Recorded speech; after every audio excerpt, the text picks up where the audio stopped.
Hi guys, welcome to our channel Harni Reddy vlogs. It's me Harni, మీ నెల్లూరు అమ్మాయి. ఈరోజు అయితే లంచ్ కోసం మేమైతే మా అక్క వాళ్ళని ఇన్వైట్ చేసాము.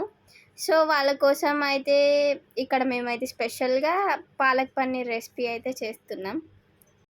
అలాగే మీకు మా స్టైల్లో మేము పాలక్ పన్నీర్ ఎలా చేసుకుంటాం అనేది చూపించేస్తాను, చూసేయండి. ఫస్ట్ అయితే పాలకూర తీసుకొని దాన్ని అయితే బాయిల్ చేసుకోవాలి. ఇప్పుడైతే మనం ఇది బాయిల్ చేసుకున్నాం కదా, ఒక ప్లేట్లో అయితే చల్లారబెట్టాలి. ఇది చల్లారేలోపు మనం అయితే స్పైసెస్ అయితే ప్రిపేర్ చేసుకున్నాము. దానికి కావాల్సినవి వచ్చేసి చెక్క, మొగ్గ, ఇంకా యాలక్కాయలు, ఇంకా బిర్యానీ ఆకు అయితే తీసుకోవాలి. స్టవ్ ఆన్ చేసుకొని దాని మీద కడాయి పెట్టి అది కొంచెం హీట్ అయిన తర్వాత బటర్ అయితే యాడ్ చేయాలి. బటర్ మొత్తం హీట్ అయ్యేంత వరకు అయితే మనం ఇది కొంచెం సేపు మిక్స్ చేసుకోవాలి. బటర్ కొంచెం హీట్ అయిన తర్వాత ఇందాక మనం స్పైసెస్ తీసి పెట్టుకున్నాం కదా, అవి అయితే ఇందులో యాడ్ చేసేయాలి. ఒకవేళ మీరు ఆ స్పైసెస్ చెప్పేది కనుక మిక్స్ అయ్యంటే మళ్ళీ చెప్తున్నా, చెక్క, మొగ్గ, ఇంకా యాలక్కాయలు, బిర్యానీ ఆకు, అవి అయితే ఇందులో యాడ్ చేసేయాలి. నెక్స్ట్ వచ్చేసి ఇది ఆనియన్ పేస్ట్. ఆనియన్స్ కట్ చేసి మిక్సీ పట్టుకొని ఆ గ్రేవీ అయితే ఇందులో అయితే యాడ్ చేయాలి. ఇలా మిక్స్ చేస్తూ ఉంటే కొంచెం బ్రౌనిష్ కలర్లో అయితే వస్తుంది. అండ్ నెక్స్ట్ వచ్చేసి ఇందులో అల్లం వెల్లుల్లి పేస్ట్ కొంచెం యాడ్ చేయాలి. ఇలా యాడ్ చేసిన తర్వాత ఈ గ్రేవీకి మొత్తం పట్టేటట్టు అయితే మిక్స్ చేసుకోవాలి. ఇదైతే ఇప్పుడు లైట్ బ్రౌనిష్ కలర్ అయితే వచ్చింది కదా, ఇందులో అయితే మనం కొంచెం పసుపు, ఇంకా కారం, ఇంకా కొంచెం సాల్ట్ అయితే యాడ్ చేయాలి. ఇందాక మనమైతే ఆనియన్ పేస్ట్ అయితే యాడ్ చేసాం కదా, అది వచ్చేసి స్మూత్గా గ్రైండ్ చేసుకొని యాడ్ చేయాలి ఇందులో. అండ్ నెక్స్ట్ వచ్చేసి మనం పాలకూర ముందే బాయిల్ చేసి పెట్టుకున్నాం కదా, అది కూడా ఇప్పుడైతే మనం మిక్సీ పట్టేసుకోవాలి. ఇలా స్మూత్ పేస్ట్ వచ్చేంత వరకు అయితే మిక్సీ పట్టుకోవాలన్నమాట. ఇది ఇందాక మనం ఆనియన్ పేస్ట్ అయితే చేసి పెట్టుకున్నాం కదా, అందులో అయితే పెరుగు అయితే యాడ్ చేయాలి. అది యాడ్ చేసిన తర్వాత ఈ పెరుగు ఆ గ్రేవీకి మొత్తం పట్టేటట్టు అయితే మిక్స్ చేసుకోవాలి. అండ్ నెక్స్ట్ వచ్చేసి ఇందాక మనం పాలకూర మిక్సీ పట్టుకున్నాం కదా, ఆ పేస్ట్ కూడా ఇందులో యాడ్ చేసి మొత్తం మిక్స్ చేస్తూ ఉండాలి. ఇది అడు అంటకుండా అయితే మనం మిక్స్ చేస్తూ ఉండాలి, లేకపోతే మాడిపోతుంది. ఇప్పుడు మనం చేసేది పాలక్ పన్నీర్ కదా, సో ఇప్పుడైతే మనం పన్నీర్ అయితే రెడీ చేసేద్దాం. మేమైతే ఈ పన్నీర్ బయటే బై చేసాము. ఇప్పుడైతే అది ఫ్రై చేసుకోవాలి. ఒక కడాయి తీసుకొని అందులోకి అయితే కొంచెం ఆయిల్ యాడ్ చేసి ఇవైతే లైట్ బ్రౌనిష్ కలర్ వచ్చేంత వరకు అయితే ఫ్రై చేసుకోవాలి.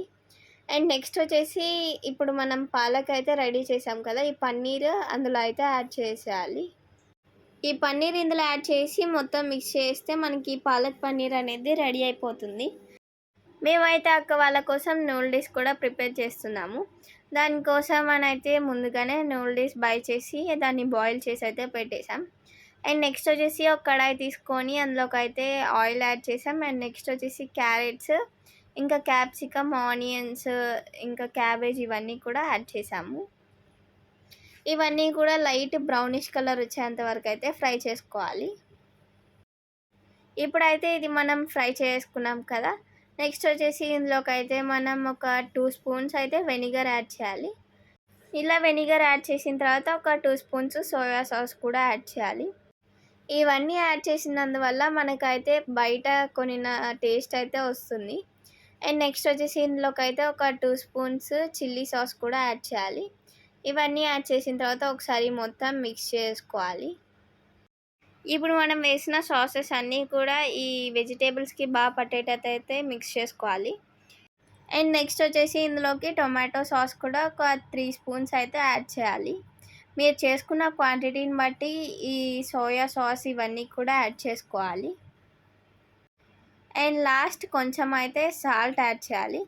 ఇది ఒకసారి మొత్తం మిక్స్ చేసుకున్న తర్వాత ఇందాక మనం బాయిల్ చేసి పెట్టుకున్నాం కదా, ఆ నూడిల్స్ కూడా యాడ్ చేసేయాలి. ఇలా మొత్తం ఒకసారి ఆ సాసెస్ అన్నీ కూడా ఈ నూడిల్స్కి పట్టేటట్టు అయితే మిక్స్ చేసుకోవాలి. ఇలా మొత్తం మిక్స్ చేసుకుంటే అండ్ ఫైనల్గా మనకి మ్యాగీ అయితే రెడీ అయిపోతుంది. మేమైతే అక్క వాళ్ళ కోసం ఏమేమి తెచ్చాము ఇంకా ప్రిపేర్ చేసాము అనేది చూపించేస్తాను, చూసేయండి. ఇది వచ్చేసి పాలక్ పన్నీరు. పాలక్ పన్నీర్‌లోకి పుల్కా అయితే చేశాము. అండ్ నెక్స్ట్ వచ్చేసి ఇవన్నీ స్ప్రైట్ ఇంకా థమ్స్ అప్. ఇందాక మనం నూడిల్స్ చేసాం కదా! అది కూడా పెట్టేసాము. మేమైతే బిర్యానీ రష్మి హోటల్ నుంచి అయితే ఆర్డర్ చేశాము. మన నెల్లూరులో ఉండే వాళ్ళకి ప్రతి ఒక్కరికి తెలిసుంటుంది ఈ రష్మి హోటల్ బిర్యానీ గురించి. చాలా అంటే చాలా టేస్టీగా అయితే ఉంటుంది. నాకు వీడియో తీస్తారని అయితే తెలీదు. సో, నన్నైతే అంతగా పట్టించుకోకండి. తింటూ ఉన్నా. అంతే guys, please do like, share and subscribe to Harni Reddy vlogs and don't forget to hit the bell icon.